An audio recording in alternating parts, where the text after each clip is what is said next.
V on a lot. That one that's right there. There's a big scrape right there. Good spot. And then they come in and out up the main bedding area.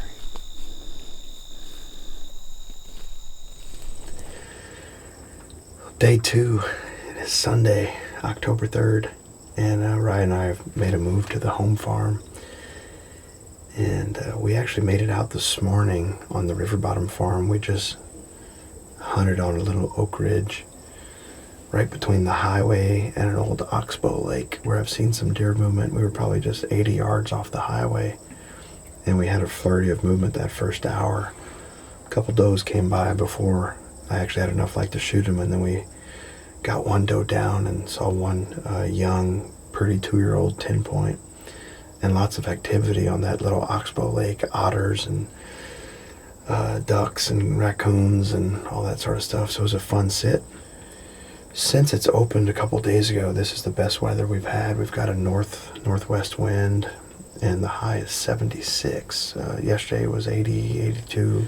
It's still pretty hot though.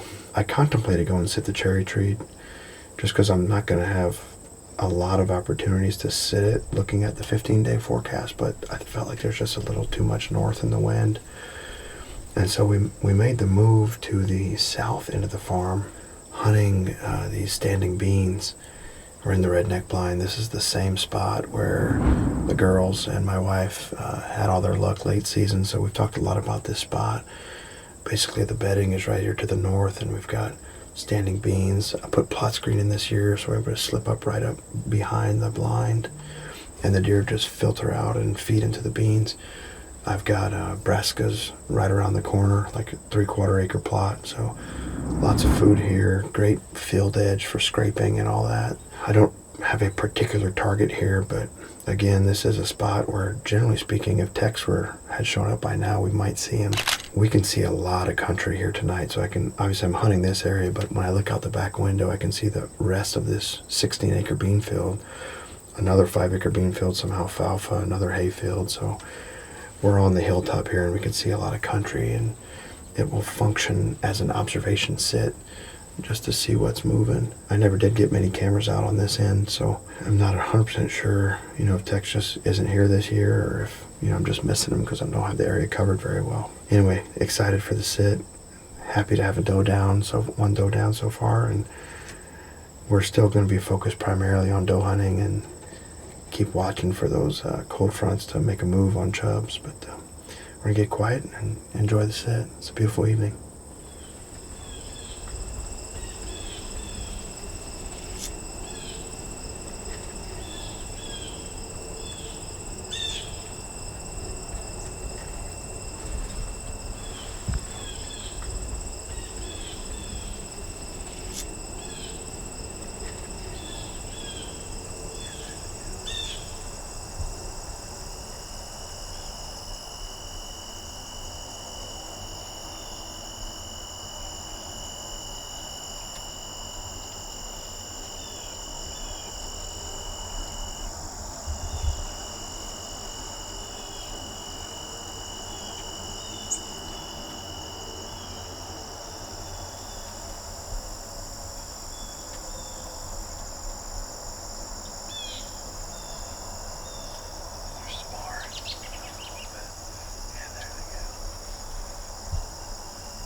Well, that's a wrap.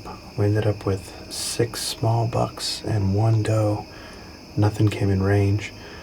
After these 3 bucks worked into the turnips, we had 3 small bucks come out in the bottom of this field down by the creek.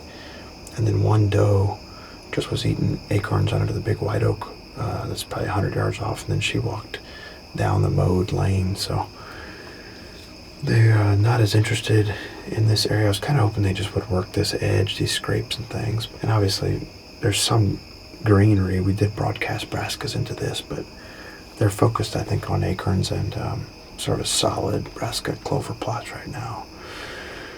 we're going to stick after it, though. We'll kind of be pecking around, coming out, when I can after work, and then again we'll be out next weekend, kind of trying to focus on some doe management until we get a good weather snap. We'll see you guys next time.